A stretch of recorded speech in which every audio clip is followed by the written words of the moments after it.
After 40 years of wandering in the wilderness, the Israelites had finally reached the Promised Land.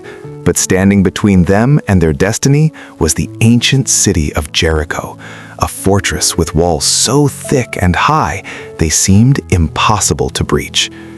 The people were afraid. Jericho's walls were legendary, too high to climb, too thick to break. How could they possibly conquer such a city? But their leader, Joshua, was about to receive instructions unlike any battle plan in history. That night, God spoke to Joshua with a plan that defied all military logic. "March around the city once a day for 6 days," God commanded. 7 priests will carry trumpets before the Ark of the Covenant. On the 7th day, march around 7 times. When the trumpets sound a long blast, have all the people give a loud shout. Then the walls will collapse.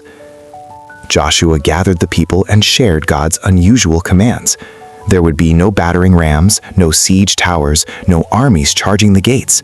Just faith, obedience, and silence. March. Wait. Trust. Day 1. As the sun rose, the Israelites began their silent march. No war cries, no taunts, just the sound of footsteps and the occasional blast of the priests' trumpets. The people of Jericho watched from their walls, confused. What kind of attack was this? Day 2, Day 3, Day 4, the march continued, and with each silent lap around Jericho, something changed. The mockers on the walls grew quieter. The Israelites grew stronger in their faith. This wasn't just a march, it was a test of obedience. Day 7, the Israelites rose before dawn. Today was different. They could feel it. Joshua's instructions were clear. March around the city 7 times, and when the signal comes, shout with all your might. Once around, twice, 3 times. The tension was unbearable. 4 times, 5. The walls of Jericho had never seemed so silent. 6 times around, and still the Israelites marched in perfect obedience. Not a word, not a whisper.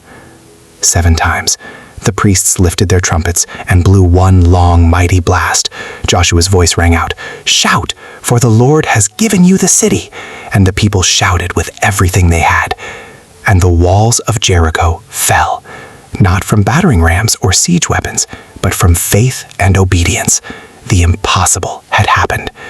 The massive stones that had stood for generations crumbled to dust in an instant.